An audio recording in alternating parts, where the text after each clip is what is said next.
Muchas gracias y bienvenidos a los que estáis aquí. Sé que todavía falta alguno más por llegar. Y a los que estáis también por Zoom, pues un saludo. Y vamos a continuar con nuestro curso sobre orígenes históricos del cristianismo. Y hoy nos toca ver, pues estamos en esa primera generación de cristianos y vamos a ver a los helenistas, los cristianos helenistas en Palestina. Y esto nos retrotrae al libro de los Hechos.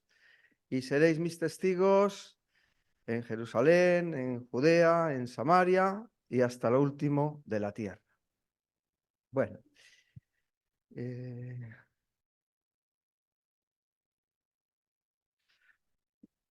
primera generación de cristianos. En un primer momento, el cristianismo es una secta, es decir, es un movimiento de renovación intrajudía.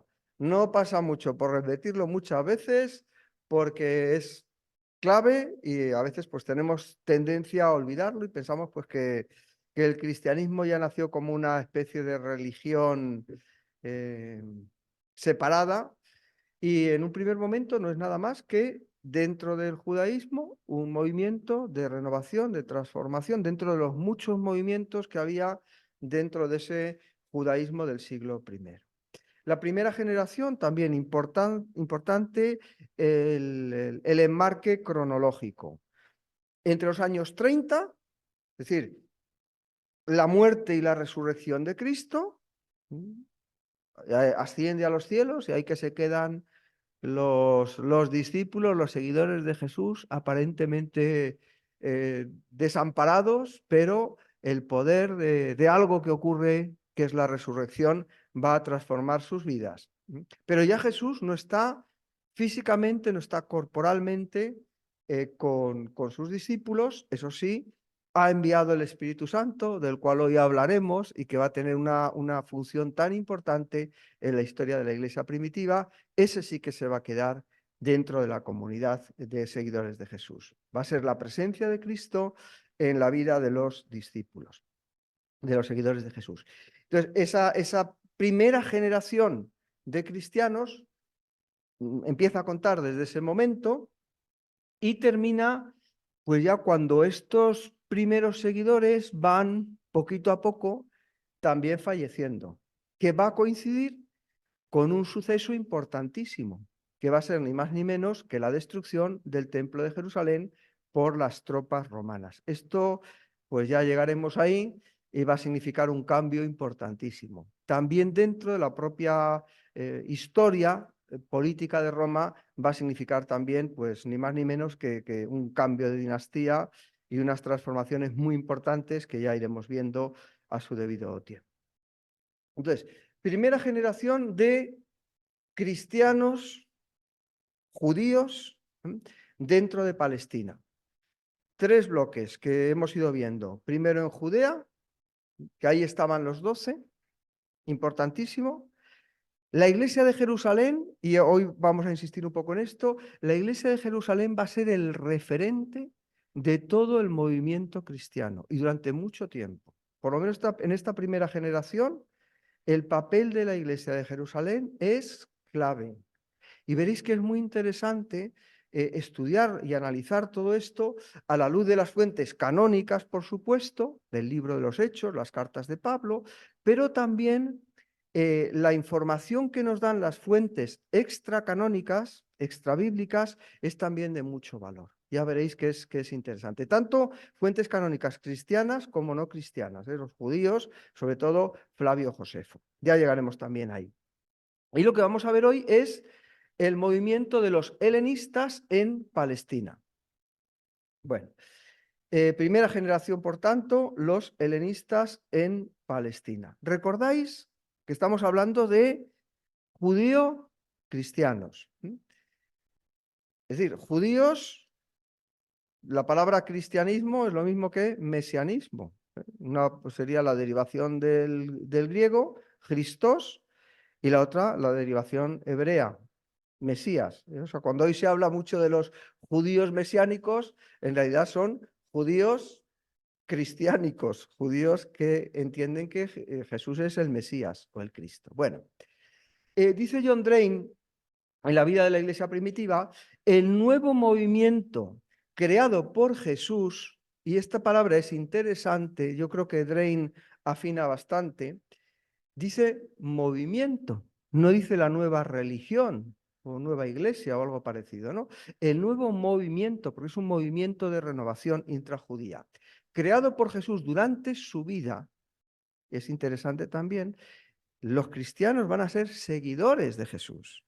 Entonces Jesús inició su movimiento, aunque no vamos a hablar en este curso prácticamente de Jesús, sino de los seguidores de Jesús, pero estos seguidores de Jesús enraizan su ministerio, su obra, su trabajo en el ministerio, en la obra y en la persona de Jesús de Nazaret. Bueno, pues este nuevo movimiento creado por Jesús durante su vida apareció para la mayoría como una secta local del judaísmo palestino. Todos sus discípulos eran judíos. Y aunque su mensaje y su forma de comportarse no puede decirse que excluyeran expresamente a los gentiles, hay referencias en el Evangelio de esa apertura a otros que no son judíos, su radio de acción no traspasó de hecho las fronteras de su propio país. El paso siguiente será cuando no sé cómo llamarlo, cristojudaísmo o el judaísmo mesiánico se extienda también a los gentiles.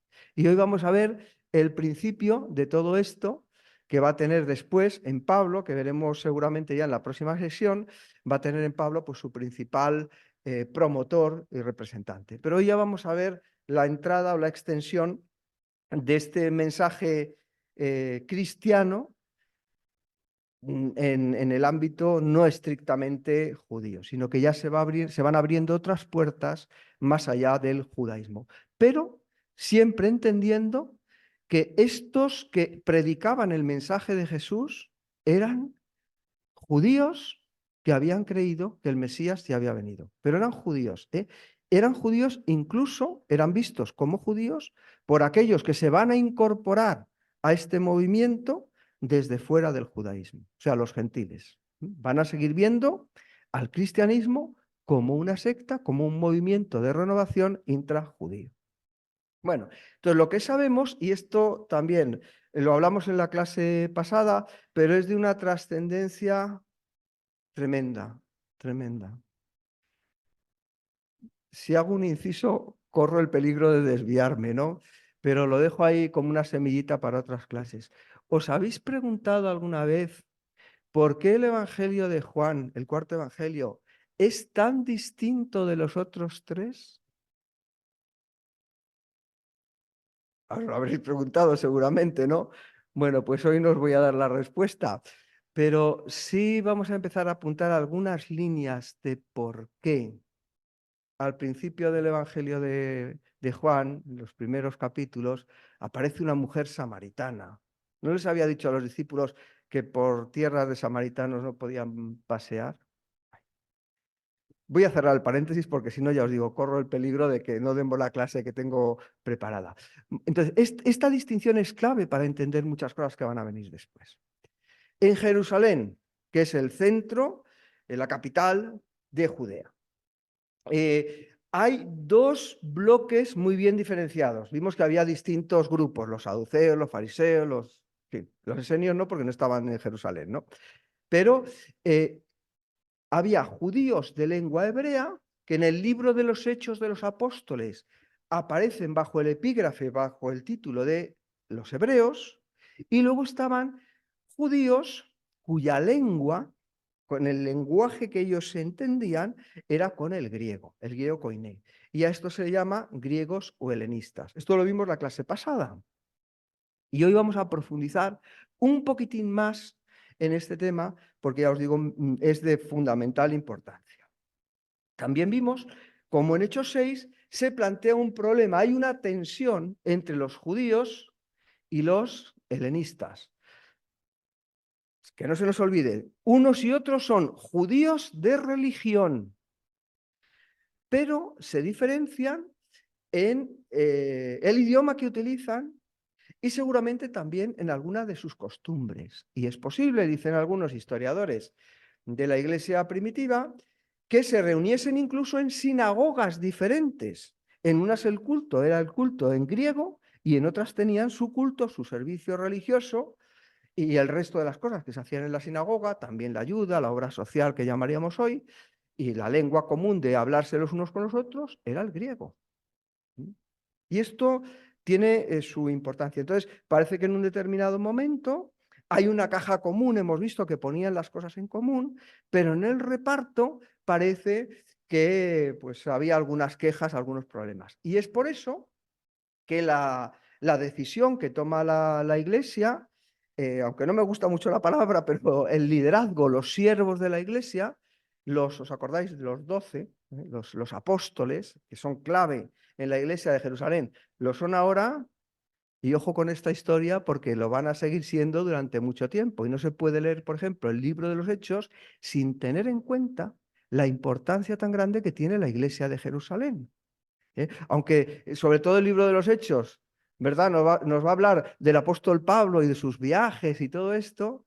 Siempre, siempre, siempre la Iglesia de Jerusalén está como la clave, como el centro de todo este movimiento cristiano. Lo que pasa es que de alguna manera Lucas está haciendo una transición que va a comenzar, bueno, en el primer libro de Lucas empieza en Galilea y termina con la muerte y la resurrección en Jerusalén. Esta historia continúa en el segundo libro de Lucas, que es Los Hechos, y comienza en Jerusalén. ¿Y dónde termina? En Roma. Como el mensaje del Evangelio es el propósito de Lucas cuando escribe a un tal Teófilo, como ese propósito es entender cómo esa luz que ha nacido en la tierra de Israel, una tierra perdida y sin importancia, llega a la capital del imperio para iluminarlo todo. Entonces, bueno, ya hablaremos en algún momento, si cabe, si es posible, del Evangelio de Lucas y de la obra también, la segunda parte, que es el libro de los Hechos. Entonces, bueno, ¿cuál es la decisión al final? Pues decir, mira, nosotros no podemos estar resolviendo estas cuestiones prácticas porque como apóstoles pues tenemos que predicar la palabra. Entonces, elegid entre vosotros a 7 varones, el número nos parece interesante, eso sí, llenos del Espíritu Santo. O sea, vamos a tener 12 judíos, un número también importante, simbólico, pero también real, o sea, es que eran 12, ¿vale? Pero que tiene que ver con, a mí por lo menos, me sugiere 12 tribus de Israel. Y luego un número que indica perfección, que es el completitud, que es el 7. Bueno, pues, y vosotros, estos varones llenos, también es muy importante, porque el servicio en la iglesia implica también la llenura del Espíritu Santo. Y entonces vosotros os vais a dedicar a estas cuestiones prácticas, que es lo que suelen hacer los diáconos en las iglesias, y nosotros nos vamos a dedicar al ministerio de la palabra. Y así es. Salen elegidos Esteban, fijaos en los nombres, Felipe, Prócoro, Nicanor, Timón, Pármenas y Nicolás. Os pone ahí en amarillo y con la letra cursiva. Todos nombres griegos. ¿No llama la atención? No podía haber diáconos judíos. Son todos helenistas. Bueno, esto hasta aquí vimos más o menos, aunque os he dado algún detallito más, la clase anterior. Fijaos lo que dice Oscar Pullman, en una obra cuyo título ya nos dice bastante, Del Evangelio a la formación de la teología cristiana. Dice lo siguiente: es verdad que el libro de los Hechos los denomina helenistas, y este término desafortunadamente se presta a confusión. Pero es que no había otro, ¿vale? A ver, si pone otro término hubiera sido peor. Recurre al mejor término posible. La cuestión es entender todo lo que este término podía querer decir. Y ahí yo creo que Kuhlman hace un estudio muy interesante en los primeros capítulos, no recuerdo exactamente en cuál, pero está en los primeros capítulos de esta obra. Dice que este término desafortunadamente se presta a confusión. Generalmente se ha pensado que estos helenistai, de Hechos 6, eran simplemente judíos que hablaban griego. como los hebra hoy, habían sido los judíos que hablaban arameo, que es lo que yo os he comentado hace un momentito de lo que hablamos y vimos en la clase anterior. Sin embargo, no tenemos ningún documento que atestigue esta significación del término. La palabra se deriva del verbo helenitzein, que significa no precisamente hablar griego, que también, por supuesto, ¿no? Sino vivir a la manera de los griegos. Entonces, cuando habla de los judíos y por otro lado de los helenistas, ambos eran judíos de religión, pero unos eran más, estaban más enraizados, que no sé qué palabra buscar para ser preciso, pero voy a intentar explicarlo. Unos estaban más enraizados en la tradición histórica ancestral y entonces guardaban la lengua y las estructuras tradicionales del judaísmo, ya os digo, la primera, la lengua, y los otros, siendo fieles también al Antiguo Testamento, por supuesto, no solamente el Pentateuco, sino también aceptaban esos otros libros que algunos grupos judíos rechazaban, la ley, los escritos y también los profetas, la Tanakh. Pero hablaban griego y tenían esas características propias del mundo helenista, que si vamos a alguna clase anterior, como las tenéis grabadas, las podéis mirar, cuando se nos habla de la helenización del judaísmo. ¿Cuál era una característica fundamental del helenismo? Que era un movimiento, ¿os acordáis? El helenismo era el resultado de las conquistas de Alejandro Magno. Y eso fueron unos cuantos años de historia, iba a decir unos poquitos siglos, bueno, como siglos muy poquitos, pero unos cuantos años de historia de helenización, de culturalización del judaísmo. Y que dentro del propio judaísmo había habido dos formas, digamos, extremas, de asumir esa conquista por parte de los griegos de los territorios no sé, judío-palestinos. Y que el problema que se planteaba era o el rechazo completo de lo que podía significar el helenismo o la adaptación. ¿Sí? Y esto también es clave, porque ambos, los que rechazaron, pero también los que de alguna forma asumieron cuestiones helenísticas o se fueron a un extremo, entonces incluso abandonaron el judaísmo, pero otros siguieron siendo judíos, pero judíos helenizados. De hecho, perdieron su lengua y hablaban griego, pero no solamente tenían la lengua, sino aspectos culturales en mayor o menor grado de herencia griega. ¿Se entiende? Kuhlman dice que estos grupos, estas comunidades, presentaban rasgos sincretistas, porque el sincretismo era una de las características fundamentales del helenismo. ¿Qué significaba sincretismo? Sincretismo es coger un poquito de aquí, un poquito de allá y elaborar pues, una cosa nueva pues, a partir de sintetizar, de unir, de sumar aspectos diferentes. Cuando hablamos del sincretismo helenista, lo podía haber puesto hoy, ¿os acordáis? Puse una imagen de un dios egipcio, que era Anubis, el que tiene la cabeza de chacal, pero que estaba vestido con unas vestiduras romanas. Eso era el sincretismo. Coger un dios egipcio y vestirle de romano. Coger un poco de aquí y un poco de allá. ¿Hasta qué punto esto pasó? Pues no lo sé. Que no lo sé, o que lo que no sé es cómo sintetizarlo todo en una única idea, porque igual fue de una forma un tanto plural. No fue tan sencillo como que se pueda resumir en una simple frase. Pero que se produjo, sí, no cabe duda. De hecho, nuestra Biblia, el Antiguo Testamento, ¿en qué fue escrito? Fundamentalmente en hebreo y algunas porciones pequeñitas en arameo. Sin embargo, tenemos un Nuevo Testamento escrito por los seguidores de Jesús, que está escrito ¿en qué? En griego. O sea que de alguna forma, como el mensaje de Jesús además es un mensaje universal, va a ser por supuesto para los judíos y en primer lugar para los judíos, pero también para los que no son judíos. En aquel momento, representado sobre todo pues, por la cultura griega que hablaba y se expresaba en la lengua koiné, que es en la que está escrito el Nuevo Testamento.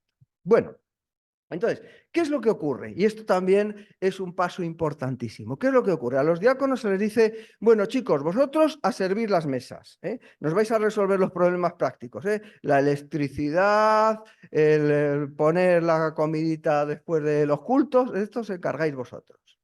Pero ¿qué es lo que pasa? Que estos helenistas, estos 7, y cuando hablamos de estos 7, yo entiendo que podía ser también un grupo más amplio,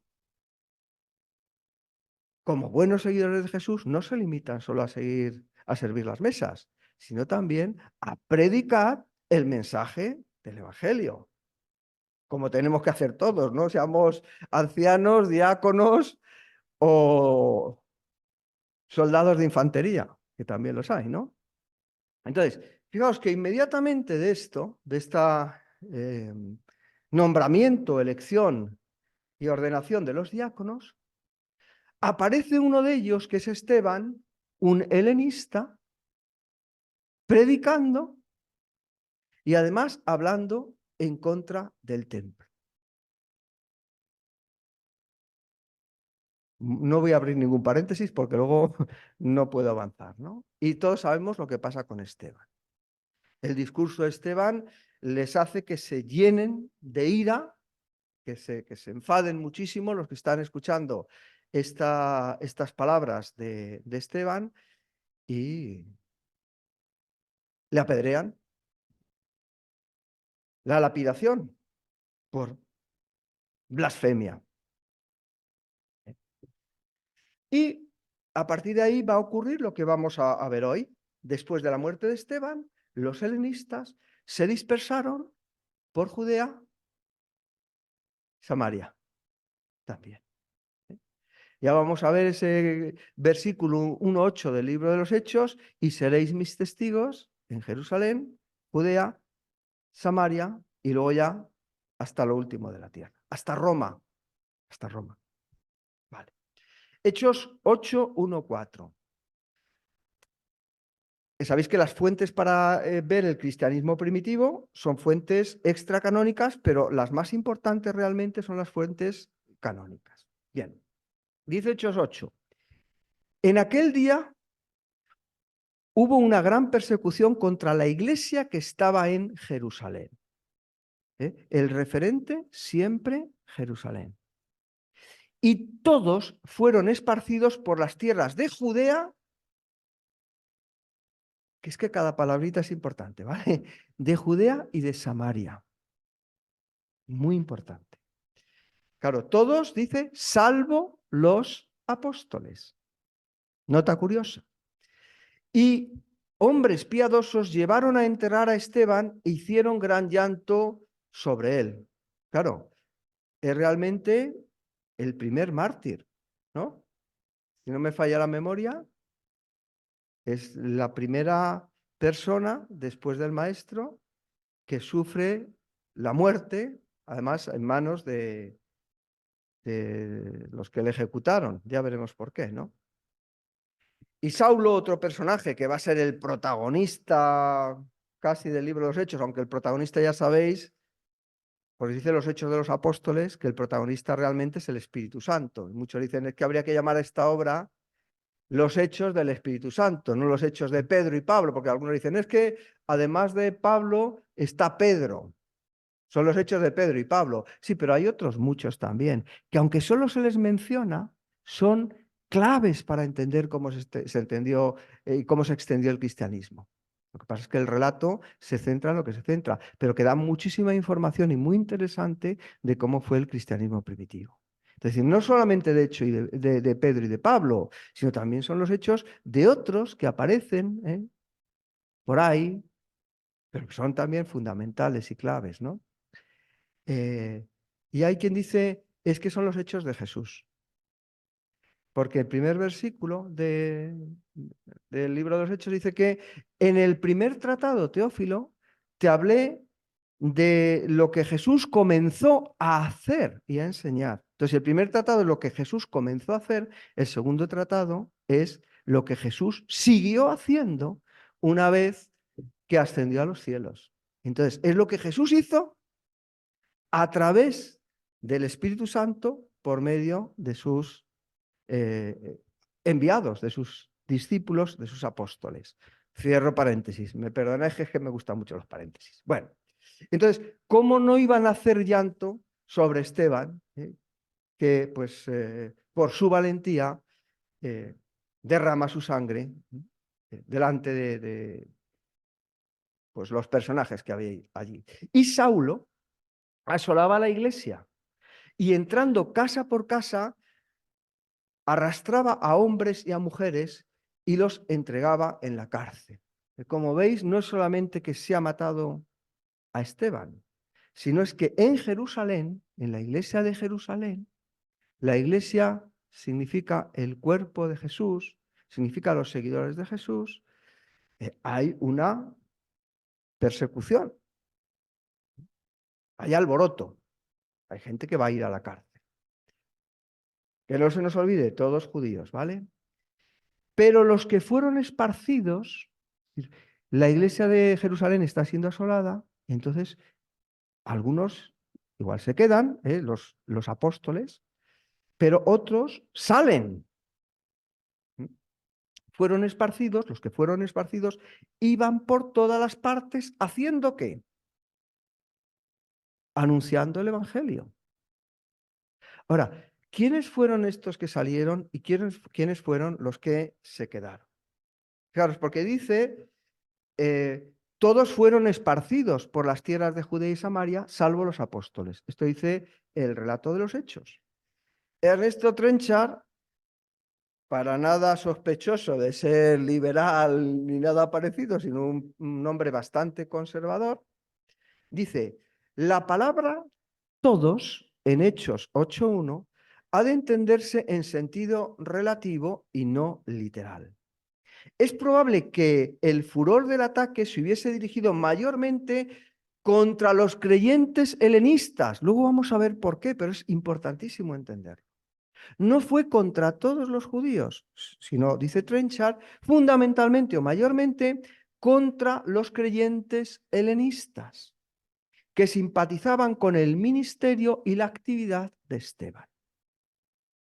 Salto unas líneas. Los judíos piadosos, fijaos cómo aquí distingue entre los helenistas y otros judíos, los que Hechos llama judíos.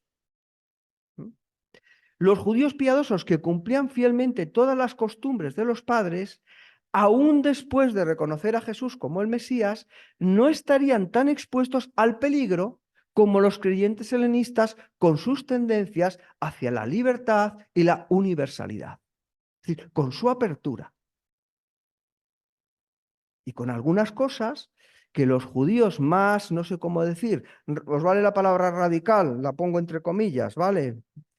Que estos otros judíos que Trenchard llama piadosos, pues lo veían de otra manera, más restringida, más cerrada. Eusebio de Cesarea, que escribe bastante después, pero recoge también esta idea. A continuación del martirio de Esteban, se produjo la primera gran persecución contra la iglesia de Jerusalén por obra de los mismos judíos. Ojalá no se os olvidara el subrayado, pero da igual. Todos los discípulos, exceptuados solamente los 12, se dispersaron por toda Judea y Samaria. Insiste en esto.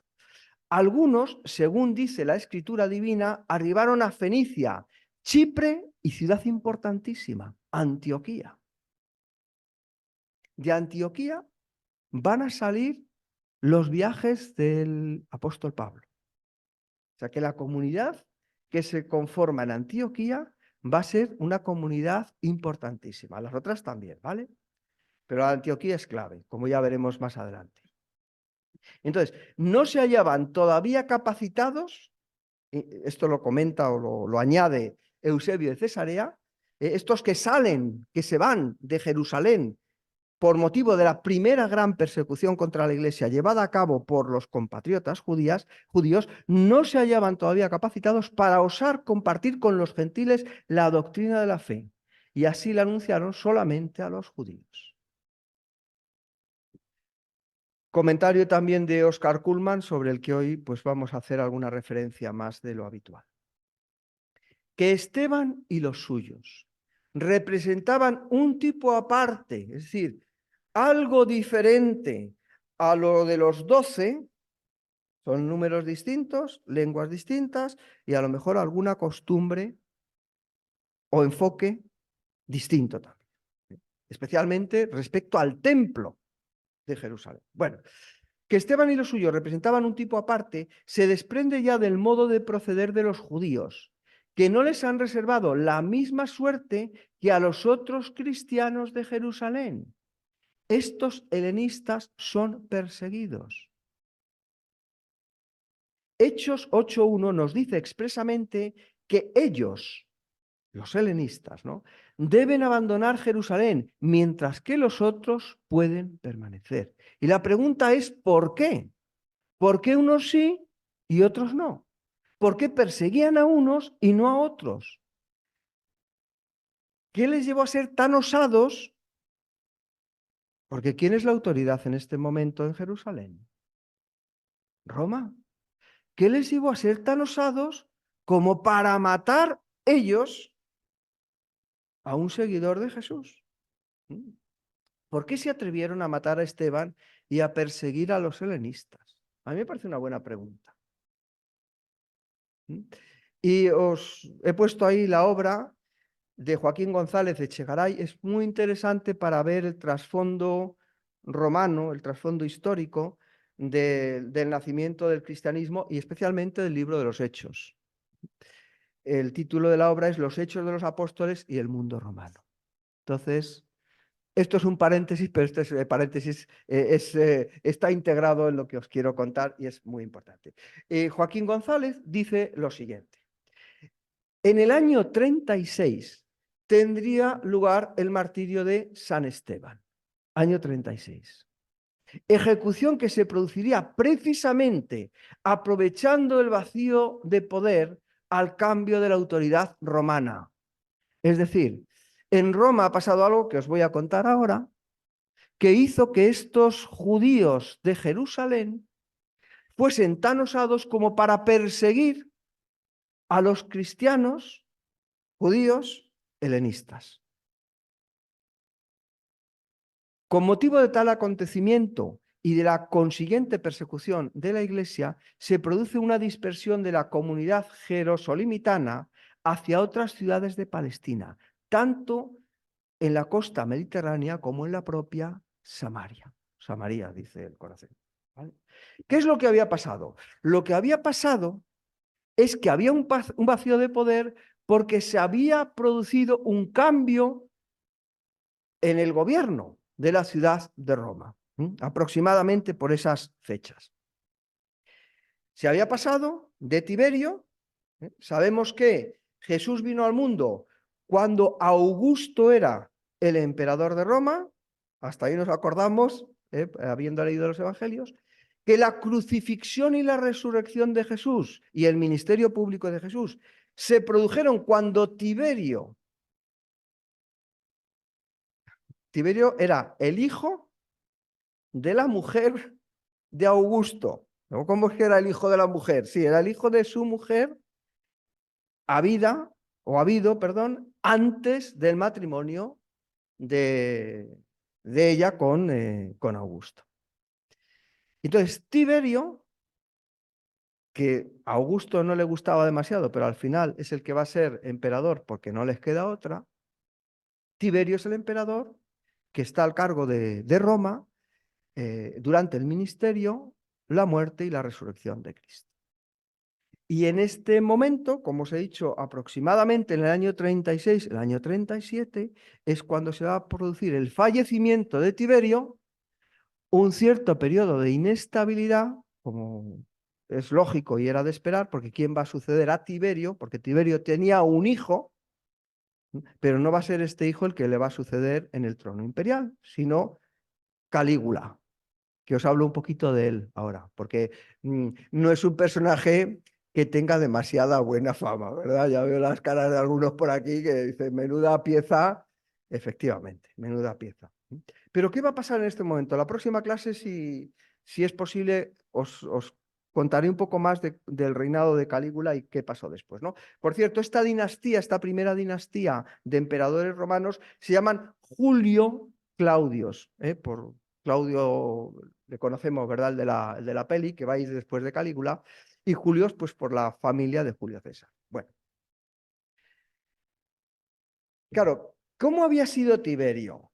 Y quería citaros esta nota de Eusebio, que Eusebio obtiene la información citando a Tertuliano, yo no sé hasta qué punto tiene valor histórico, porque exactamente todavía los cristianos no se han separado de los judíos. Pero me parecía interesante, y ahora, aunque no podemos entrar mucho en la persona de Tiberio, nos da alguna pista. Bueno, dice, Tiberio, pues, bajo el cual entró en el mundo el nombre de cristiano, cuando le anunciaron esta doctrina procedente de Palestina, donde primero había comenzado, se la comunicó al Senado, aclarando a los senadores que a él dicha doctrina le complacía. Pero el Senado, porque él no la había aprobado, la rechazó. Tiberio, en cambio, persistió en su declaración y amenazó de muerte a los acusadores de los cristianos. Claro, no sabemos, no se sabe hasta qué punto esto fue así, porque de entrada es complicado que fuera con Tiberio con el que se empezó a emplear ya la palabra cristiano. Pero claro, lo que quiere enfatizar Eusebio de Cesarea es que las primeras persecuciones a los cristianos no las hicieron los emperadores romanos, sino ¿quién? Los propios judíos. Y esto es lo que quiere enfatizar, en mi opinión, Eusebio de Cesarea. Bueno, entonces, en los últimos años de su reinado, Tiberio, que ya os digo, no es que le hiciera mucha gracia el ser emperador, se refugia, se va a la isla de Capri. Ahí tenéis la Villa Iovis, que era el refugio de Tiberio. Y desde ahí se va enterando de las cosas que pasan. Pero la ciudad de Roma está en manos del Senado y de los delegados, o el delegado establecido por Tiberio. Pero Tiberio está en Capri, dedicándose, por cierto, a llevar una vida absolutamente disipada e inmoral, como es propia de todo buen emperador romano de aquella época, ¿no? Y un poquito de quién va a ser su sucesor. Su nombre era Cayo César Augusto Germánico. Ese es su nombre.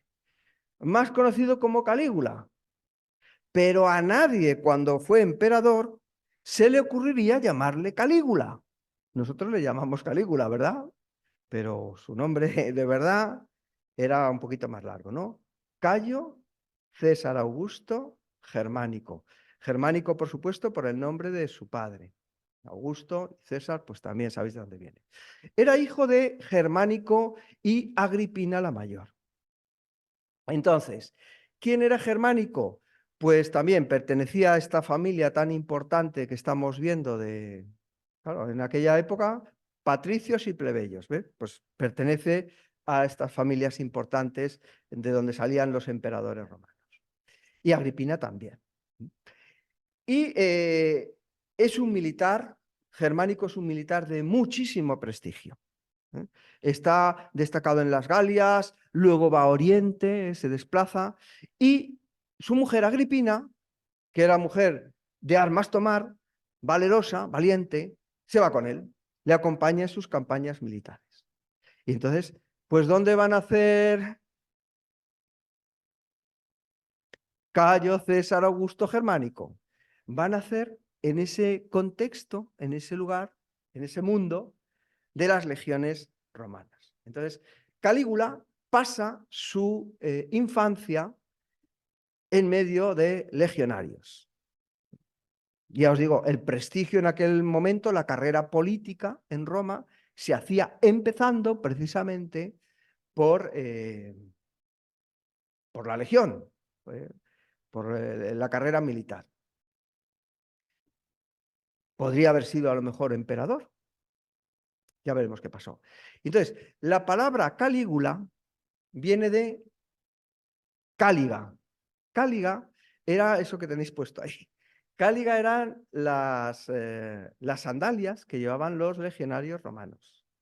Entonces, Caligulae sería la forma de llamar al pequeño chavalín que llevaba también esas botitas de legionario hechas a medida, que pues de forma muy graciosa se debía mover entre los legionarios, y entonces le llamaban el botitas Caligulae, Calígula. Muy resumida la historia de este personaje. Su padre, Germánico, muere envenenado. ¿Quién le ha envenenado? Cosa muy rara en aquel momento. Esto es dicho con ironía, por supuesto. La madre, su madre Agripina, sospecha que quien le ha matado ha sido el emperador. Y empieza a decirlo públicamente, porque no es la única que piensa de esta manera. El emperador, que como sabemos está viviendo de aquella manera en Capri. Y es enviada al exilio. El padre había muerto envenenado. Os he repetido ahí, perdón, la idea. Después va a morir también la madre. Y Calígula va a ser enviado primero con su abuela Livia y en segundo lugar con su abuela Antonia. ¿Os suena el nombre de Antonio? Antonia, hija de Marco Antonio y de la hermana de Augusto. O sea que la abuela, su abuela Antonia, va a ser una mujer fundamental para entender después a Calígula. Entonces, a Antonia le gustaba recibir en su casa a príncipes de reinos vasallos de Roma.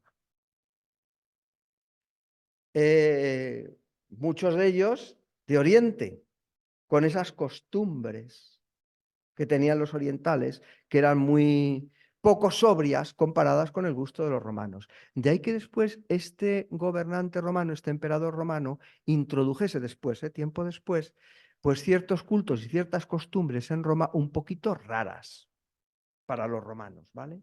Entre estos príncipes vasallos hay uno que por su importancia quiero destacar, que es Herodes Agripa. Bueno, ya hablaremos de él, ya aparecerá, pero que sepáis que Herodes Agripa va a ser un chaval joven, un poquito más que adolescente, que va a jugar, que va a charlar, que va a hablar, que va a entablar amistad con Calígula y que va a ser, por tanto, os podéis imaginar, después un protegido de Calígula. Le llamamos Calígula, ¿vale? Porque el otro nombre, Cayo, Augusto, Germánico y tal, pues es un poco más complicado, ¿no? Al final, después de esta estancia donde conoce las costumbres orientales, se ha formado con los legionarios, ha viajado, ha estado con su madre, luego con sus abuelas, Tiberio le llama a Capri para que esté con él. Eso también sería para hablar un poco más largo y tendido. Bueno, y ahí es donde comparte unos años con Tiberio. Y Tiberio pensaba que Calígula podía ser el sucesor de él, pero tenía un hijo que se llamaba Tiberio Gemelo. Entonces, ¿qué es lo que pasa? Que Calígula, cuando muere Tiberio, consigue que el Senado pues opte por él como emperador. Y durante los primeros años del gobierno de Calígula, las cosas funcionan fenomenal. Toda esa historia que conocemos va a ser a posteriori. Os ponía ahí, durante los primeros 7 meses su gobierno fue un modelo de moderación. Tenemos un sextenio. Posteriormente, aquejado de una grave enfermedad, cambiará completamente su carácter. Y todos conocemos la historia de que hizo que su caballo fuese nombrado senador. Que sea verídica o no la historia ya es otra cuestión, ¿no? Pero indica que algo pasó ahí en la cabecita de Calígula, de lo que hablaremos también más adelante, ¿no? Pero en este momento que lo que nos interesaba era ver por qué los judíos se atrevieron a matar a Esteban y a perseguir a otros judíos, es decir, a hacer una revuelta. Y fue debido precisamente a este vacío de poder que se produce cuando Calígula va a ascender al trono imperial. Y ya hemos visto también que Esteban muere apedreado. Ahora, la pregunta es, ¿qué es lo que enfureció tantísimo a los judíos como para apedrear a Esteban y perseguir a los cristianos judíos helenistas? Claro, hay una frase en el discurso de Esteban en el templo que es fundamental para entender lo que está diciendo. Y es cuando dice, mas Salomón le edificó casa. Lo que hace este discurso, que creo que todos conocéis, es ir contando la historia de Israel hasta llegar al Mesías. Y él va diciendo la culpabilidad que han tenido los judíos en la propia historia de su pueblo. Dice, más Salomón le edificó casa, si bien el Altísimo, fijaos esta frase dicha en Jerusalén, lo que puede significar. Si bien el Altísimo no habita en templos hechos de mano. Dios, lo que está diciendo es, Dios no habita, Dios no está en el templo. ¿Quiénes pensaban esto? Hemos visto que había otros grupos de judíos que pensaban lo mismo, los esenios, por ejemplo. Pero muchos helenistas pensaban también de la misma manera. Y Esteban es uno de ellos. Entonces, es esta acusación fundamental, por lo menos con la información que tenemos, la única que justifica que apedrearan a Esteban, que persiguieran a los helenistas y no a los otros. ¿Por qué? Porque los otros, los cristianos judíos de lengua y de cultura, no pensaban lo mismo respecto al templo. No hay todavía Nuevo Testamento. No hay evangelios. No hay interpretación de la persona de Jesús por medio de la teología, las explicaciones que aparecen en las cartas de Pablo, que aparecerán a posteriori. Entonces, los cristianos judíos de Jerusalén seguían yendo al templo. Si es que en los primeros capítulos de Hechos, ¿qué vemos? ¿Que Pablo dónde va a predicar? ¿Dónde va? Perdón, Pedro, gracias. ¿Pedro dónde va? Pedro va al templo. Porque los 12 son judíos, iba a decir de verdad, no quiero juzgarlo, ¿vale? Pero estos judíos piadosos, como dice el maestro Trenchard, iban al templo. Asistirían también a la sinagoga, se reunirían también en las casas, pero iban y respetaban al templo. Sin embargo, hay un grupo, que ahí están los helenistas, que son capaces de hablar en contra del templo. ¿Por qué no fue la declaración de que Jesús era el Mesías el motivo de la predicación? Porque es que también los judíos afirmaban que Jesús era el Mesías. ¿Se entiende? No fue porque dijeran Jesús es el Mesías. Eso también lo decía Pedro, Santiago, Juan, y Pedro, Santiago, Juan y los otros 12 no tienen por qué salir perseguidos. Ahora, estos en concreto están blasfemando contra el templo al decir que Dios no está allí. Kuhlman. Estas son las ideas revolucionarias, refiriéndose al texto que os acabo de leer del libro de los Hechos, estas son las ideas revolucionarias que le valieron a Esteban la lapidación por los judíos. Y ellas están en la base de la primera persecución de los cristianos. Esto no afecta a toda la iglesia de Jerusalén, sino únicamente a este grupo de los helenistas partidarios de Esteban. Los 12 no compartían las ideas de los helenistas sobre el culto del templo y manifiestamente no se han solidarizado con ellos en el momento de la persecución. Por eso no fueron molestados, pudiendo permanecer en Jerusalén.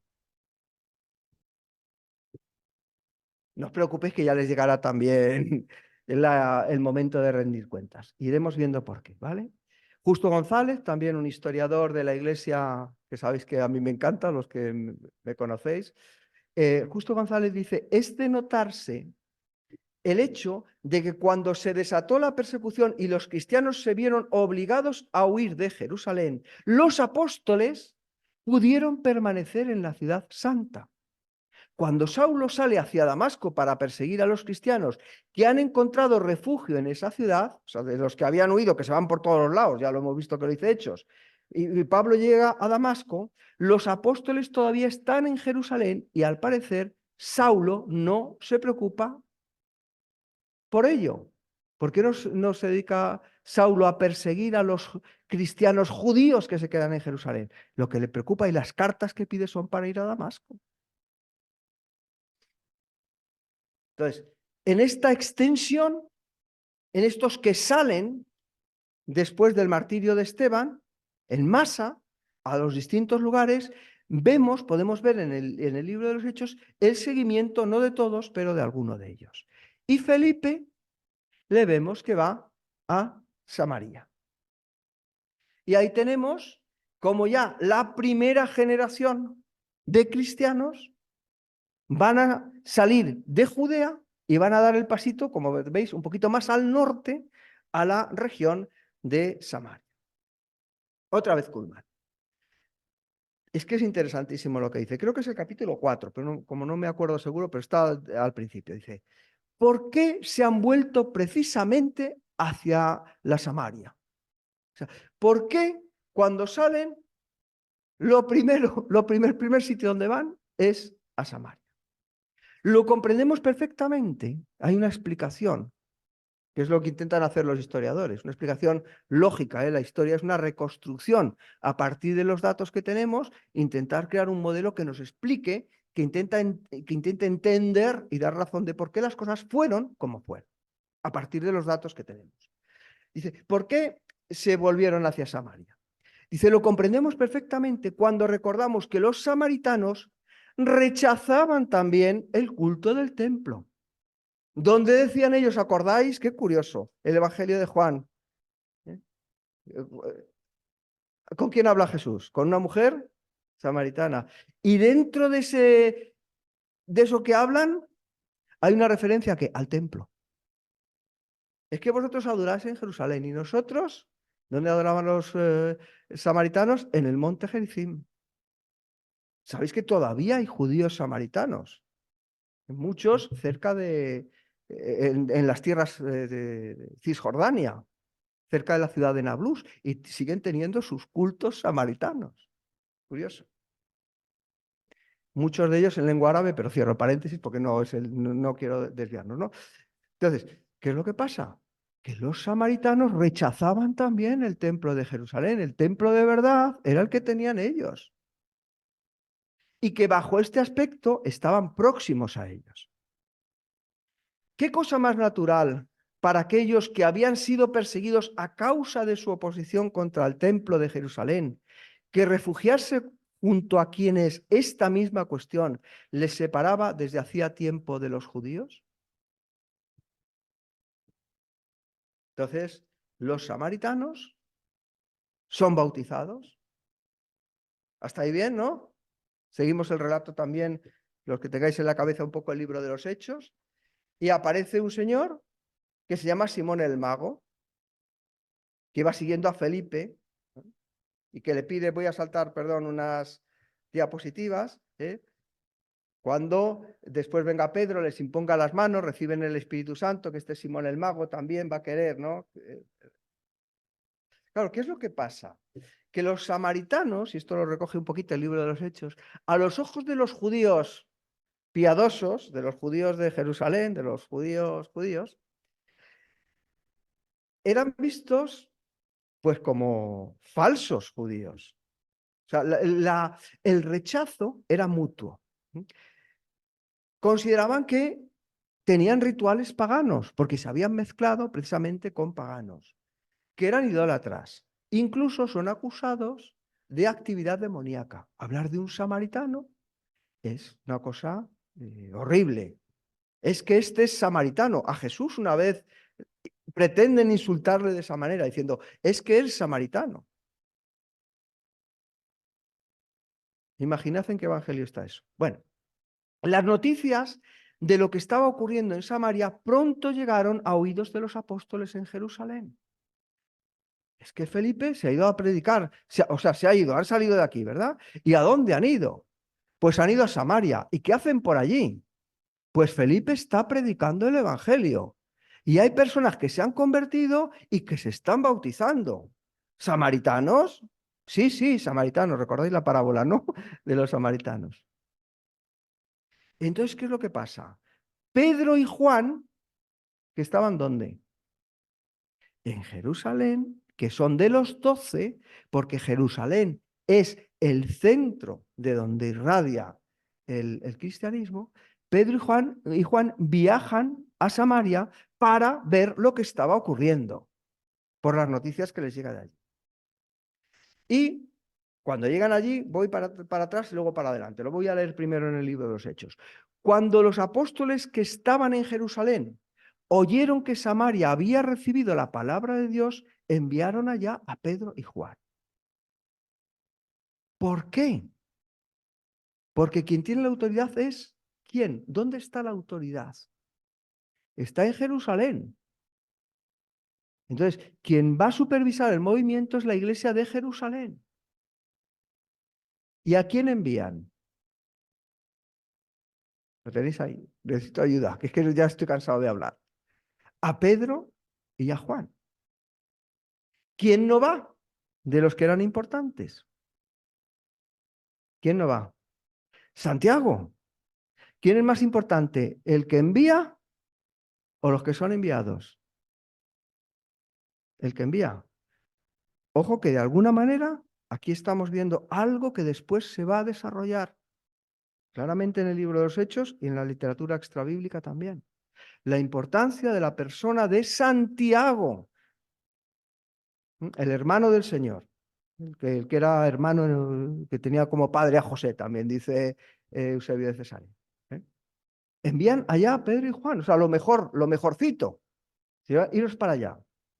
Los cuales, habiendo venido, oraron por ellos para que recibiesen el Espíritu Santo, porque aún no había descendido sobre ninguno de ellos, sino que solamente habían sido bautizados en el nombre de Jesús. Entonces les imponían las manos y recibían el Espíritu Santo. Detalle importantísimo, lo del Espíritu Santo. El enviar allí a Pedro y a Juan, que recibiesen el Espíritu Santo por la imposición de manos de estos dos personas que ya habían sido bautizadas en el agua, implica lo que os pone ahí, que la iglesia de Jerusalén aprobaba lo que Felipe estaba haciendo, porque sin la aprobación de la iglesia de Jerusalén, lo digo en castellano que no sé de otra manera, no hay tutía. Y fijaos también, porque el libro de los Hechos y también el Evangelio de Lucas, el Espíritu Santo es un protagonista fundamental. Pero cada vez que se abre una puerta, y fijaros si leéis el libro de los, o si leemos el libro de los Hechos de los Apóstoles, cada vez que se abre una puerta nueva, tiene que aparecer el Espíritu Santo. Y el Espíritu Santo no sale o no aparece si no está en las manos de los 12 o de alguno de los 12. Entonces, fijaros, va a comenzar la iglesia. ¿Cuándo empieza ese movimiento de Jesús? Cuando el Espíritu Santo desciende en el día de Pentecostés. Se abrió la gran puerta. Pero ahora se ha abierto otra puerta. ¿Cuál es la puerta? La puerta de los samaritanos. Entonces, es fundamental, es imprescindible. En el relato de Lucas, los que creemos que la historia no son solamente cosas económicas o políticas o sociales, sino que también está ahí la mano de Dios, era necesario el derramamiento del Espíritu Santo por la imposición de las manos de los apóstoles, enviados por la iglesia de Jerusalén. Cuando un poquito después, creo que me da tiempo a verlo porque tenemos que pensar en ir terminando. Cuando Pedro vaya a enfrentar, a conocer a Cornelio, también es necesario que fuera Pedro allí. ¿Para qué? Para que recibieran el Espíritu Santo. Otra puerta que se abre. Se ha abierto la puerta de los samaritanos. ¿Quién abre la puerta? Fijaros que es que un centurión romano, pues, pertenece al mundo gentil, aunque fuera un prosélito, ¿no? Otra puerta que se abre, otra intervención necesaria del Espíritu Santo. Pero bueno, cierro paréntesis, ¿vale? Entonces, llegan, están allí un tiempo, como os he leído, y habiendo testificado, dice Hechos 8:25, y ellos, habiendo testificado y hablado la palabra de Dios, se volvieron a Jerusalén. ¿Vale? Prueba superada. Los samaritanos, o sea, nuestros hermanos desviados de la sana doctrina, son los de Samaria, idólatras y todo lo que queráis, pero tienen cabida. Prueba superada. Han sido aprobados, han recibido el bautismo por medio no solo del agua, sino también del Espíritu Santo. Imposición de las manos. Entonces, se vuelven a Jerusalén, Juan y Pedro. Pero, ¿qué detalle? Según vuelven, ¿qué hacen? ¿Qué hacen? No solamente en Samaria, en la capital, es que la capital y la región se llamaba de la misma manera. Y en muchas poblaciones de los samaritanos que hacían, anunciaban el Evangelio. La puerta está abierta. Los samaritanos también pueden entrar. ¿Quién ha abierto el camino? ¿Quién ha abierto el camino? Felipe, un helenista, que se ha acercado a aquellos de aquella manera. Pero la iglesia de Jerusalén aprueba ese trabajo. Y Felipe también. Continúa viaje y todos conocemos también el momento en el que se encuentra con ese eunuco etíope. ¿Entiendes lo que lees? No, pues yo te voy a explicar qué es lo que estás leyendo. Y, pues yo quiero aceptar esto. ¿Hay agua? Sí. ¿Qué impide que sea bautizado? Y adelante. Y la obra de extensión del Evangelio siguió sin duda alguna no solamente por Pedro y Pablo, sino también por muchos personajes, algunos anónimos. De este conocemos por lo menos, pues, quién era su jefa y que era un eunuco. Pero otros seguramente no se mencionan. Pero el Evangelio de Jesucristo se va extendiendo poco a poco, poco a poco, poco a poco. Y posteriormente, el episodio que comentábamos hace un momento, Pedro va a ir a casa de Cornelio, que es un centurión romano, y esto era impensable para los judíos fariseos de Jerusalén. Si fueran saduceos, todavía, ¿por qué? Porque los saduceos eran amigos de los romanos. Pero para la inmensa mayoría de los judíos, aquello era una barbaridad. Bueno, había en Cesarea un hombre llamado Cornelio, centurión de la compañía llamada italiana, piadoso y temeroso de Dios. Estos títulos, me imagino que los conocéis, no los voy a comentar demasiado. Luego volverán a aparecer, en otra clase hablamos un poquito más de ellos. Bueno, piadoso y temeroso de Dios con toda su casa, y que hacía muchas limosnas al pueblo y oraba a Dios siempre. Este vio claramente en una visión cómo a la hora novena del día que un ángel de Dios entraba donde él estaba y le decía: Cornelio. Él, mirándole fijamente y atemorizado, dijo: ¿Qué es, Señor? Y le dijo: tus oraciones y tus limosnas han subido para memoria delante de Dios. Envía pues ahora hombres a Jope y haz venir a Simón, el que tiene por sobrenombre Pedro. Este posa en casa de cierto Simón Curtidor, que tiene su casa junto al mar. Él te dirá lo que es necesario que hagas. Entonces, alguien va a llamar a Pedro, que como sabéis por el libro de los Hechos, también ha tenido una revelación y entiende que tiene que ir donde está Cornelio. Ahí tenéis la ciudad de Jaffa o Jope, hoy se le llama Jaffa, que es el origen de la ciudad de Tel Aviv.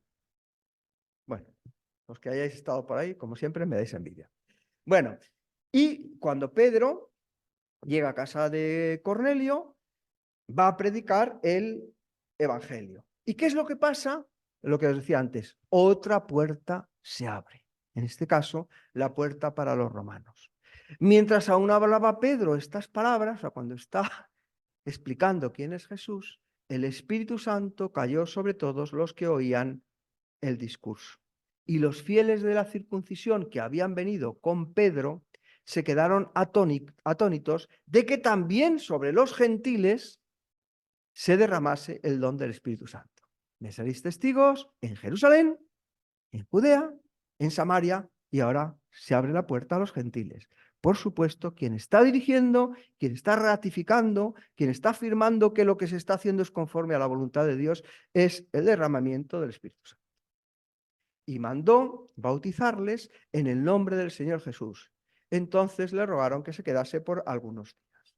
Entonces, no solamente entra en su casa y les predica el Evangelio, sino que le piden que se quede una temporada. Claro, cuando Pedro regresó a Jerusalén, no le miraron con buenos ojos. Los samaritanos todavía, que a eso te hemos dejado ir. Pero esto otro es un poquito más complicado, porque son gentiles y además un centurión romano. John Drain, con el que empezábamos esta clase, dice: este incidente marcó un cambio profundo y duradero en las relaciones de Pedro con la iglesia de Jerusalén. Es que fijaros, a medida que vayamos avanzando vamos a ir descubriendo más a Pedro. Ya sé que le conocéis, que le conocemos, pero vamos a ir descubriendo un poco más esto de las relaciones personales y cómo Pedro también va progresando en su ministerio, en su trabajo y en sus relaciones con el resto de los apóstoles, incluyendo también en este caso a Pablo. Poco a poco. Entonces, este incidente marcó un cambio profundo y duradero en las relaciones de Pedro con la iglesia de Jerusalén, porque la iglesia de Jerusalén va a seguir siendo una iglesia muy judía. Por amor al tiempo no lo explico, pero ya sabéis lo que es, muy judía. Mientras que Pedro ha tenido esta experiencia que él no puede negar, de que la puerta a los gentiles ha sido ya abierta. Entonces no le queda más remedio, no le queda más remedio. Igual que a Pablo no le va a quedar más remedio después de su experiencia camino a Damasco que aceptar que Jesús es el Mesías, a Pedro no le queda más remedio que aceptar que los gentiles pueden entrar a formar parte del pueblo de Dios. ¿En qué circunstancias, de qué manera y con qué condiciones? De eso en la próxima clase, ¿no? Y mientras tanto, de una forma indiscutida e indiscutible, Santiago, el hermano de Jesús, es obispo de la iglesia de Jerusalén. Me hubiera gustado hablaros esta clase de Santiago, como os dije en la clase anterior, pero no me ha dado tiempo. Lo intento para la próxima. Pero os dejo esta cita de Eusebio de Cesarea hablando de Santiago, el hermano de Jesús. Dice: por aquel entonces, también Santiago, el llamado hermano del Señor, porque en verdad también a él se le llamaba hijo de José, sin comentarios, Ahora bien, el padre de Cristo era José, con el que estaba desposada la Virgen, cuanto antes de que convivieran, se halló que había concebido del Espíritu Santo, como enseña la Sagrada Escritura de los Evangelios, cierra paréntesis, Eusebio de Cesarea, este mismo Santiago, el hermano del Señor, pues al que los antiguos pusieron el sobrenombre de justo, por algo sería. ¿Justo por qué? Porque fue justificado por la fe. ¿Quién le puso el sobrenombre? Le llamaban así los judíos. Justo era el que cumplía con la ley. Bueno, le pusieron el sobrenombre de justo por el mérito superior de su virtud, no por su fe, por el mérito superior de su virtud, se refiere que fue el primero a quien se confió el trono episcopal de la iglesia de Jerusalén. O sea, fue el primer anciano, el primer episcopo, el primer obispo de la iglesia de Jerusalén. Y Eusebio, que cita pues, su obra fundamentalmente es aparte de lo que, o a partir de lo que él ha leído en otros, ¿no? Cita a Clemente en el libro cuarto de las Hipotiposeis. Dice lo siguiente: porque dicen que después de la ascensión del Salvador, Pedro, Santiago y Juan, este Santiago es Santiago el apóstol. O sea, estos tres, Simón Pedro, Santiago el apóstol y Juan, aunque habían sido los predilectos del Salvador, no se adjudicaron este honor, sino que eligieron obispo de Jerusalén a Santiago el Justo. Y esto tendrá su importancia. Mientras tanto, la iglesia de Jerusalén, como veis, una iglesia que va a ser muy judía, de cristianos, pero cristianos muy judíos, va a estar ahí establecida en el centro del movimiento. La obra de extensión sigue por esa línea que ha abierto el Espíritu Santo a través de Pedro cuando predica el Evangelio a Cornelio, y Cornelio y su familia aceptan. Dice también Eusebio de Cesarea en la historia eclesiástica, dice, también en Antioquía, esa ciudad clave de donde saldría el Evangelio, la fe en Cristo, perdón, también en Antioquía la aceptó, esa fe en Cristo, toda una muchedumbre de griegos, a los que habían predicado los que fueron dispersados cuando la persecución contra Esteban. Entonces, cuando Pablo llegue a Antioquía, cuando salgan los viajes misioneros de Antioquía, ya había habido otros que habían ido con anterioridad a ese lugar. Nombres no sabemos, pero ya habían predicado el Evangelio. Y bueno, pues de ahí saldrían los viajes del apóstol Pablo, pero esto lo dejamos para el próximo capítulo porque son las 12:15, un pelín pasadas. No sé si tenéis alguna pregunta, comentario o aportación. También los que estáis por Zoom podéis mandarlas por el chat. Yo me lo he pasado muy bien con esta charla que me ha encantado, pero para que no me haga un lío, por favor, ruego una aclaración. Este Santiago, medio hermano de Jesús, que llegó a ser obispo de Jerusalén, no es el Santiago, discípulo de Jesús, que llegó a ser apóstol, que luego muere en Hechos 12, ¿verdad? Claro, el Santiago que muere la semana que viene, pues yo espero que lo podamos ver, que muere decapitado, Sí, es el discípulo. eso es. Es uno de los apóstoles. En la clase anterior, y creo que lo tenéis y podéis verlo en una de las diapositivas, os hice una relación de los distintos Santiagos que aparecen en las Escrituras. Claro, fundamentales son estos dos. Por un lado, Santiago, el apóstol, que es uno de los 12, y el otro es el hermano de Jesús, que no era uno de los 12. Si es que de hecho, la familia de Jesús rechazó. Sí, al igual que Judas, que también llegó a creer en Eso él, es. y también era medio hermano. Eso es, eso es. Y estos personajes es que luego van a aparecer en la historia primitiva del cristianismo primitivo. Y van a aparecer, obviamente, en la sede, que es la iglesia de Jerusalén. Este era el hermano de Jesús. Ya os digo, es que es uno de los personajes a los que me gustaría hablar, porque fijaros, si uno lee Solamente utilizando las fuentes canónicas, que desde el punto de vista devocional y de nuestra fe es lo único necesario, pues es estupendo. ¿Eh? En fin, para acercarnos a Dios no necesitamos más que las Sagradas Escrituras y el Espíritu Santo que nos guíe para entender lo que ellas dicen, ¿no? Pero desde el punto de vista histórico, para reconstruir el relato, es muy interesante utilizar las otras fuentes. Algunas de ellas son arqueológicas, que cuando la arqueología nos confirma lo que estamos leyendo, ya veremos algunos ejemplos también a lo largo del curso, ¿no? Cuando la arqueología nos confirma la veracidad de los relatos, uno dice, ¡ay! Como qué bien que le puedo poner rostro, que le puedo poner imágenes el camino de Jesús a través de sus discípulos, ¿no?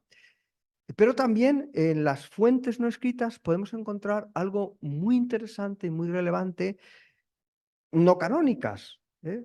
Y esto desde el punto de vista histórico, igual que la arqueología tiene mucho valor, también las fuentes no canónicas tienen valor, ¿eh? Es distinto que las escrituras, que para nosotros son norma de fe y de conducta, pero desde el punto de vista de la reconstrucción histórica, toda la información que tengamos, por ejemplo, de quién era Calígula, de quién era Claudio, porque uno lee en el libro de los Hechos y que Claudio había expulsado a los judíos de Roma. Bueno, ¿qué pasaba en Roma para que Claudio expulsara a los judíos? Y todo eso es interesante. Y la información de esto no la tenemos en la escritura. Nos dice que fue Claudio, pero no nos cuenta nada más, ¿no? Y es interesante. Entonces, respecto a Santiago, fijaros qué cosa más curiosa. Si leemos el libro de los Hechos, que en el relato normativo, es decir, en el relato tradicional, pues es donde está marcada el desarrollo de la historia de la Iglesia, tal como se ha concebido de manera tradicional, tenemos que hay dos protagonistas principales y además parece que primero va uno y que luego es otro el que toma el relevo. Primero está Pedro y luego está Pablo. Este es el relato normativo. Jesús escoge a los 12. Y luego, a partir de estos 12 más uno, que es Pablo, el Evangelio se va extendiendo a otros y a otros y a otros. Fenomenal. ¿Quiénes son los protagonistas? Sobre todo Pedro y sobre todo en el relato lucano del libro de los Hechos, Pablo. Fenomenal. Vamos a las fuentes extrabíblicas y cogemos a un judío que todos conocéis, que se llamaba Flavio Josefo. Por el apellido ya os explicaré también un poco por qué se llama de esta manera, ¿eh? Pero era un judío, general además de los judíos. Después la familia romana de los Flavios le va a aceptar y de que se llame Flavio Josefo. Bueno, pues él también cuenta las cosas que pasaban. Y en Flavio Josefo, podemos encontrar testimonios acerca de Jesús de Nazaret. Esto es importantísimo. Pero qué cosa más curiosa. Que Josefo, conociendo lo que pasaba en Jerusalén, porque es un historiador, no menciona ni una sola vez a Pedro ni a Pablo. Y sin embargo, ¿a quién se menciona? Y se explaya, ya os leeré las referencias de Josefo, se explaya con Santiago, el hermano de Jesús.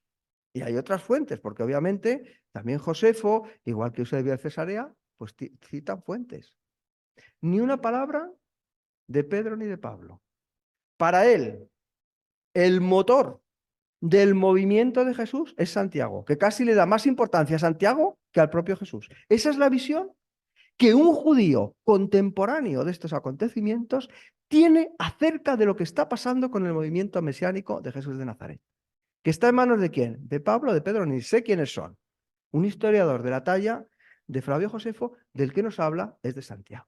Entonces, solamente ese contraste, desde el punto de vista histórico, nos va a proporcionar cierta información que nos va a permitir, yo creo, entender mejor también pues cómo fue la historia, pero incluso el propio relato bíblico del Nuevo Testamento, del libro de los Hechos y de otras cosas. Las cartas de Pablo también se van a enmarcar ahí los conflictos que hay entre Pedro y Pablo, ¿no? Cuando dice tuve que resistirle cara a cara, teniendo información de qué pasaba en la iglesia de Jerusalén, podemos entenderlo yo creo que mejor.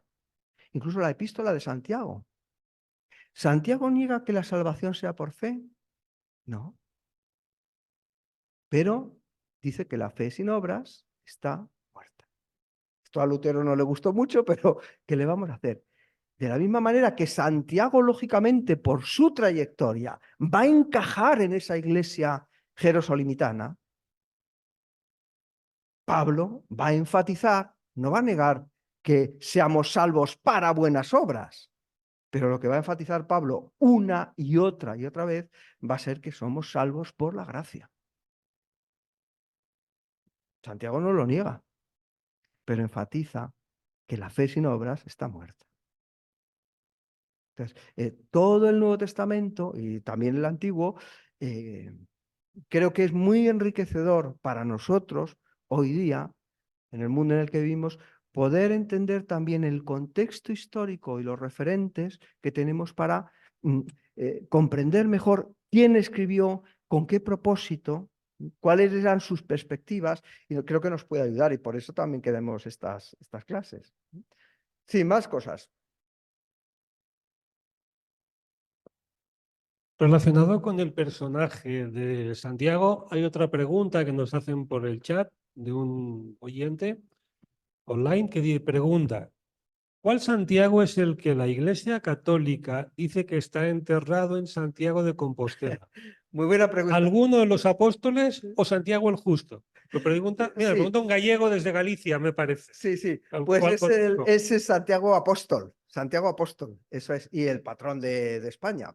Claro, lo que es ya bastante más discutible es quién está, pobre gallego, no sé si le voy a decepcionar o no, quién es, de quién, mejor dicho, de quién es el cuerpo que está enterrado en esa catedral.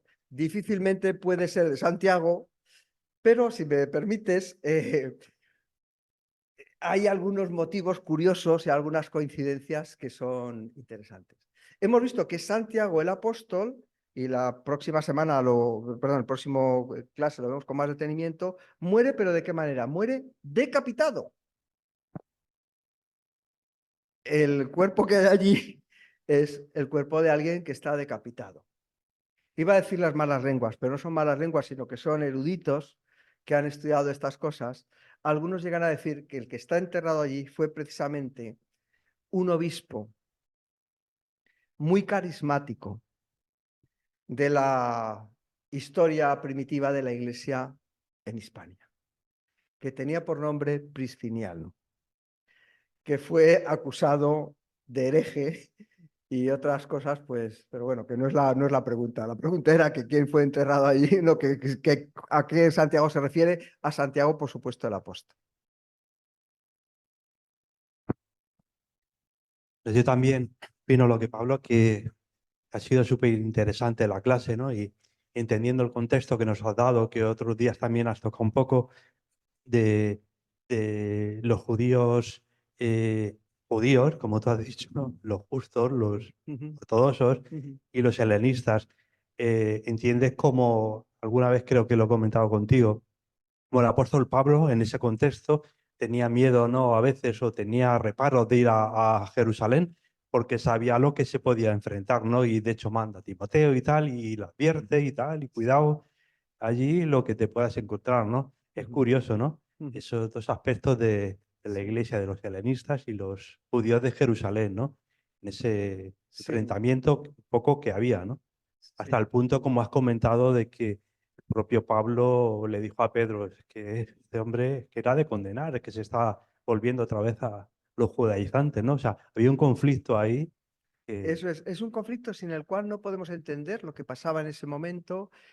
Y a mí, sobre todo, lo que me hace pensar es lo interesante que es para el día de hoy, para entender el día de hoy, porque de estos conflictos siguen existiendo y se siguen dando. Pero fíjate qué bonito, a mí me parece lo que comentas súper bonito, que, claro, cuando a Pablo le dicen cuando Pablo dice que va a ir a Jerusalén, recordáis que otro antes que Pablo, se llamaba Jesús de Nazaret, cuando iba a ir a Jerusalén, le dice, no, por ahí no vayas, porque cuando vayas a Jerusalén lo que te espera no es bueno. Y de alguna manera a Pablo, el que dijo después, sed imitadores de mí como yo lo soy de Cristo, a Pablo también cuando dice que va a ir a Jerusalén, le dicen No vayas, Pablo, no vayas por ahí. Incluso le profetizan, ¿no? Es que lo que te espera no es bueno. Pero Pablo iba a Jerusalén porque tenía que ir a Jerusalén. Y lo bonito, a mí me parece precioso, es que no iba a Jerusalén a decir, aquí estoy yo. Iba a Jerusalén y llevaba ¿qué? ¿Qué había recogido para Jerusalén? Una ofrenda de amor. Una ofrenda de amor. Y aquí yo veo la grandeza no de Pablo, sino de la obra de Dios hecha en el propio personaje de Pablo. Capaz de llevar una ofrenda de amor para alguien del que podía esperar que no le iban a recibir a lo mejor demasiado bien.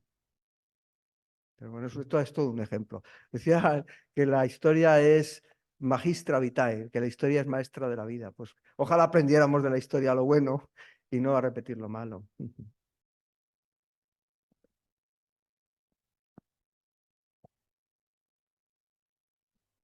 Dos cuestiones.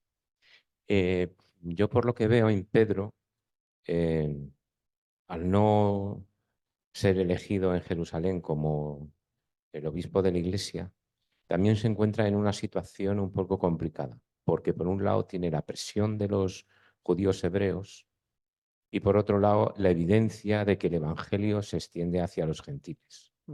Porque hay una circunstancia ahí en la que Pedro visita a Pablo, no sé si es en Antioquía, que come con gentiles, pero dice, cuando después de venir unos judaizantes hablaron con él, se retraía de comer con ellos.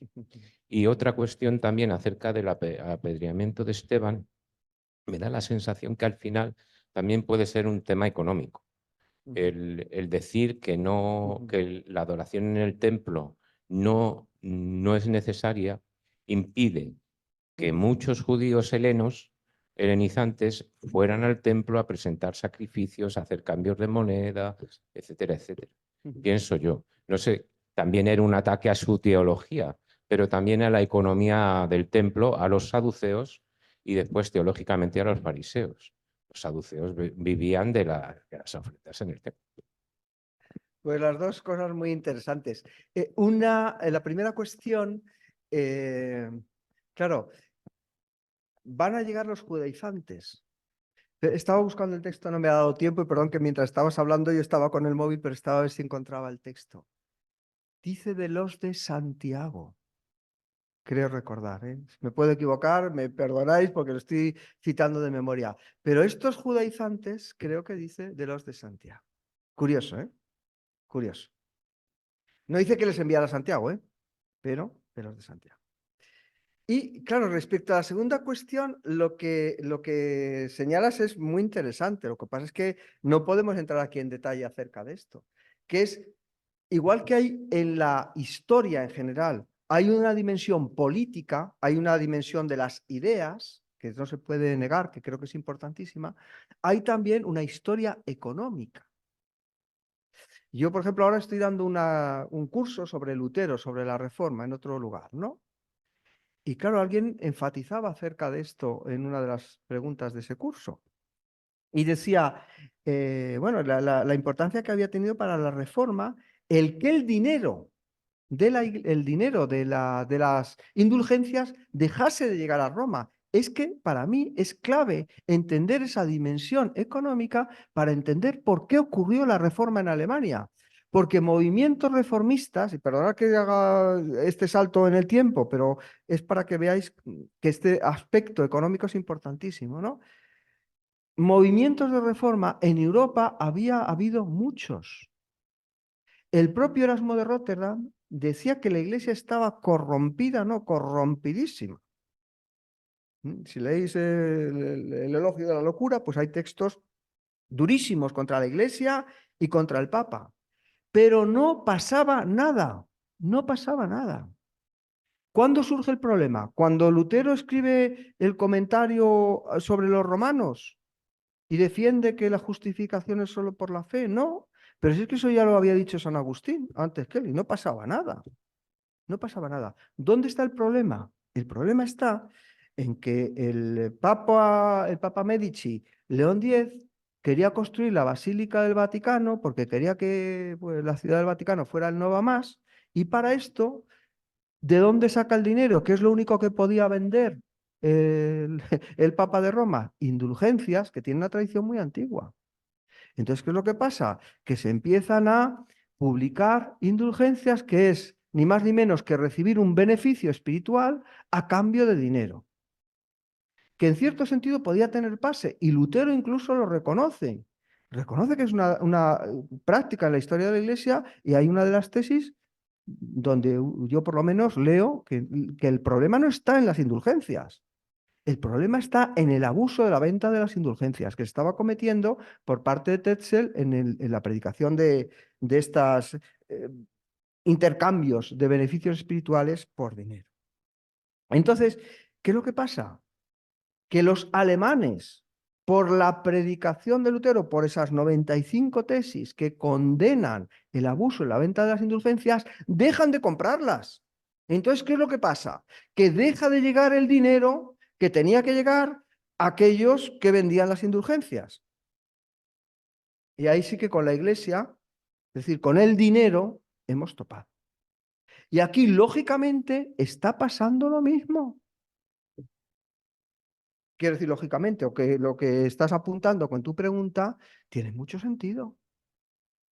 Es que no se puede predicar en Jerusalén, a donde los judíos de la diáspora venían para celebrar las fiestas, para estar en la ciudad santa, para ir al templo. No se puede permitir que haya gente diciendo que en el templo no está Dios. Y a Jesús también, cuando le condenan a muerte, pues habéis convertido la casa de mi padre en cueva de ladrones. Entonces, esto es importantísimo, el aspecto económico. No entramos en él más, pero tiene su importancia y su valor. Y el primero, pues es cierto, Pedro es el personaje reconciliador. Pablo es el hombre valiente, atrevido, que va a los gentiles y dice, mira, a mí me ha enviado Dios y yo voy a hacer la obra que Dios me ha encomendado. Y Pedro es el hombre que tiene que estar con un pie, por un lado, en la fidelidad a la ley, en la fidelidad también a Santiago, a sus compañeros, discípulos de Jesús, y por otro lado, no puede negar aquello que ha pasado. Y por eso es tan conciliador, tan, mm, perdonadme la expresión porque es demasiado subjetiva, ¿no? Tan dulce. Pedro es dulce. Pedro es el pescador, que es de un temperamento muy fuerte, ¿no? Es un hombre que de prontos, ¿no? Pero es un hombre de un corazón súper, súper sensible. Y luego en los relatos que se van a hacer después de la vida de Jesús, va a aparecer, no es de extrañar, como el principal o el representante muchas veces de los 12. ¿Por qué? ¿Por qué el representante? Porque era también el carácter, cuando recuerdan la vida de Jesús, el carácter más conciliador. De parte, ¿verdad? Sí, me sonaba el texto, pero no estaba seguro, ¿eh? Llegaron, esos judaizantes llegaban, fijaros que la propia, ¿tienes ahí la cita, el texto?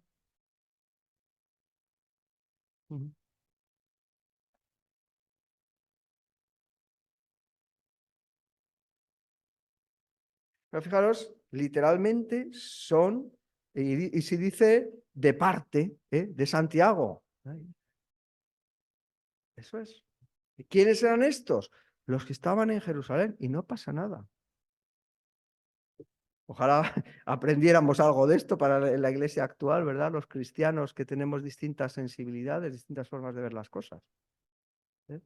Pero ahí tiene que, la conducta de Pedro tiene que ser confrontada por Pablo. ¿Cómo antes estás haciendo una cosa y ahora haces otra? Y claro, es que Pedro está en una situación muy, muy, muy delicada. Es que ahora vienen los inspectores, no los de Hacienda, pero otros peores, ¿no? Ahora vienen los inspectores. ¿Y yo qué hago? Ah, pues me voy a comportar de otra manera. Y este Pablo, el valiente, no le dice, no, pues lo que estás haciendo está mal, y tuve que confrontarle cara a cara. Muy bien. ¿Alguna pregunta más? ¿Nos vamos a tomar el café? Bueno, pues muchas gracias por vuestra asistencia. Y el próximo mes, también el segundo sábado, tenemos nuestra reunión. Segundo sábado, no, perdón. Sería el tercer sábado, que es día... Sí, perdonad. El día Un segundito. Sí, eso es muy importante. Sí. Vale, sí que es el mes de mayo. El sábado 18, eso es. Vale, el sábado 18, pues tendremos nuestra siguiente clase. Un saludo a todos y muchas gracias por vuestra asistencia.